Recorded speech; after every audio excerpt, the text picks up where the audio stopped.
The Galactic Council had dismissed Earth's application for military alliance 3 times in a row. Ambassador Zektar of the Hegemony barely glanced up from his datapad as he delivered the verdict to the human delegation. "Your species lacks any notable predatory adaptations," he stated, his reptilian features twisted in what might have been amusement. "No claws, no fangs, no venom, no natural armor. Your homeworld's apex predators are laughably small compared to those of warrior species. Most concerning of all, you've somehow managed to turn your planet into a garden." Dr. Sarah Chen, Earth's lead xenobiologist, maintained her composure despite the dismissive tone.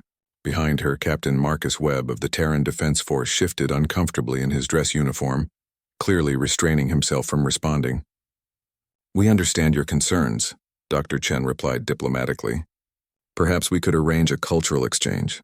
Allow some of your military observers to visit Earth." Zektar's scales rippled, the hegemony equivalent of laughter. "To observe your agriculture? Your quaint domestic animals?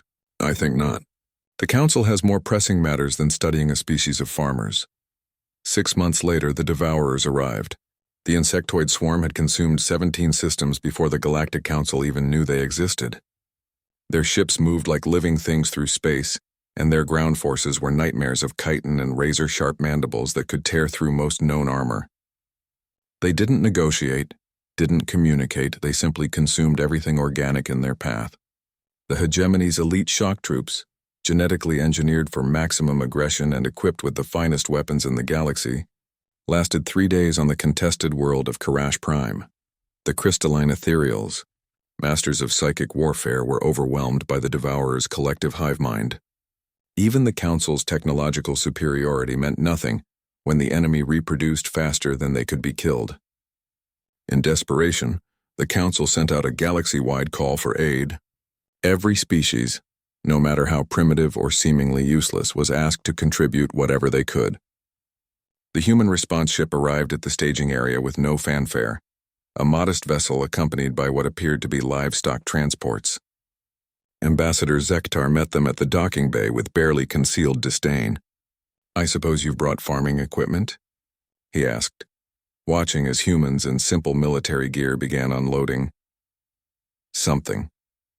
The creatures emerging from the transport ships were quadrupedal, covered in fur, and possessed an almost eager alertness that made Zektar's predatory instincts twitch uncomfortably. Dr. Chen smiled, and for the first time Zektar noticed something unsettling in her expression. "Not farming equipment, Ambassador. These are dogs, specifically military working dogs. Each one represents roughly 30,000 years of selective breeding." "Breeding for what?" "Loyalty, intelligence, aggression on command." She gestured to the largest of the animals, a massive creature with intelligent eyes that seemed to assess every alien in the room. "Meet Rex, he's a German Shepherd mix. His breed was developed from wolves, those laughably small apex predators from our world." Captain Webb stepped forward, his demeanor completely different from their first meeting. "What the Ambassador failed to understand is that humans don't just farm. We domesticate. We take wild, dangerous creatures and make them into something more useful than they ever were in nature." The first deployment was on Karash Prime's 3rd moon, where a Devourer hive had established a breeding ground. The Council's forces had been preparing for a standard assault when the human teams arrived with their 4-legged companions.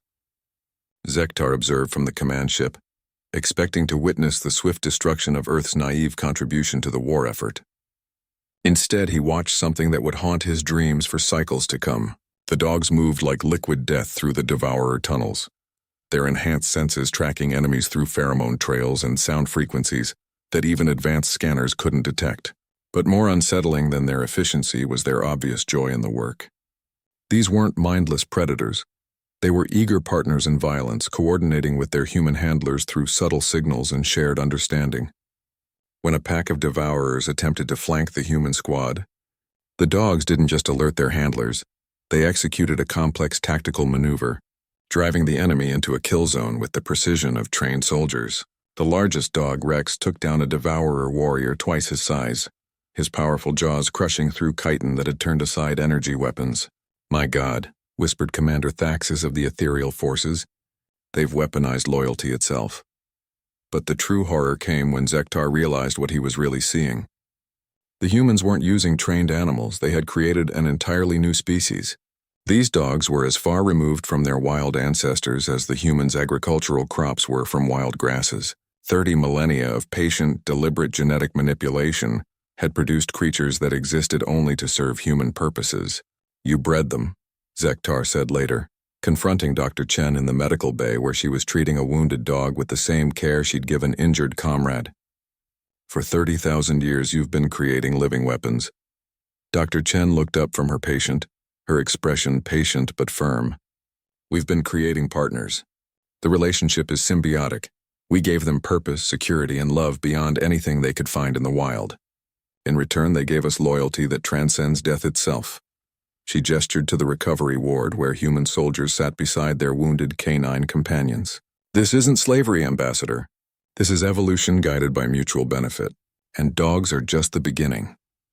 Over the following weeks, more ships arrived from Earth. Horses bred for cavalry charges through hostile terrain. Pigs engineered to detect explosive compounds. Birds capable of aerial reconnaissance behind enemy lines. Even domestic cats whose enhanced reflexes and night vision made them perfect for infiltration missions. Each species had been molded by human hands across millennia, transformed from wild creatures into something perfectly suited for cooperation with their human partners. The Devourers, adapted to fight conventional military forces, found themselves completely unprepared for Earth's approach to warfare. The final battle came when the Devourer Queen herself landed on Karash Prime with her personal guard. The Council's combined fleets couldn't breach her bioship's defenses, and her escort of warrior drones seemed impervious to conventional tactics. That's when the humans deployed their most controversial asset. The wolves arrived in unmarked ships, and even Dr. Chen seemed uncomfortable as they were released.